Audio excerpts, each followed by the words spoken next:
students, finally we are at the end of our first chapter. So let's start. See page number 7, last paragraph. Here, page number 7, last paragraph we will read. Okay. But these official records do not tell the complete truth because these records were written by official on that time.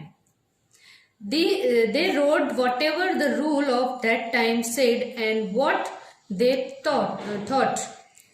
They hide the fact that they want to hide and show the aspects of the event.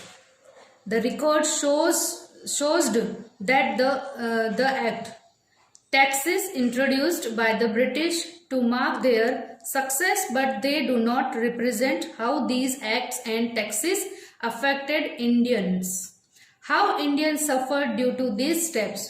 The official records do represent the success and the achievements, but do not represent the fall out of the British administration. They also do not represent the reactions and the situations of Indian of every sphere of society.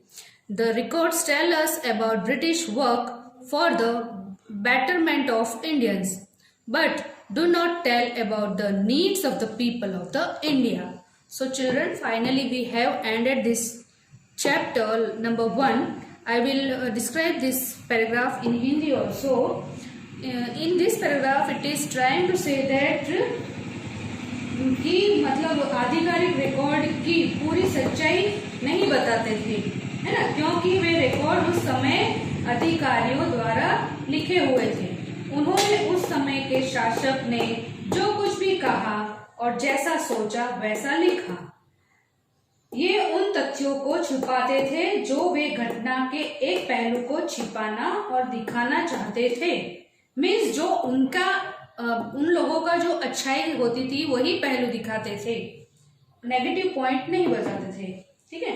अभिलेखों ने अंग्रेजों के द्वारा उनकी सफलता के चिन्हित करने के लिए पेश किए गए तथ्य करो और करो मीन्स टैक्सेस, है ना, और दिखाया, लेकिन वे नहीं ये दर्शाते थे कि इन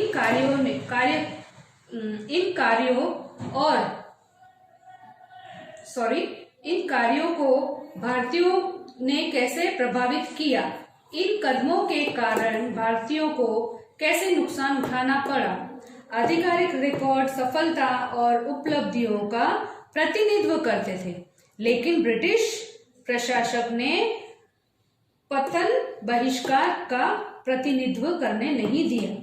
वे समाज के हर क्षेत्र के भारतीयों की प्रतिक्रियाओं और स्थितियों का प्रतिनिधित्व नहीं करते थे।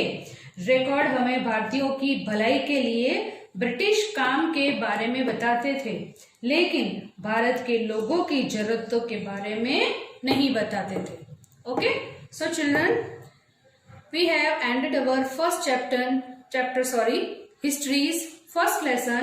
The lesson name was how, when and where, यानी कि ये लेसन में आपने सब चीजें पढ़ी, हिस्ट्री में कौन सी चीजें कब कहाँ कैसे हुई और उनके सारा डिटेल में आपने पढ़ा। हमने ये फर्स्ट लेसन खत्म कर दिया है।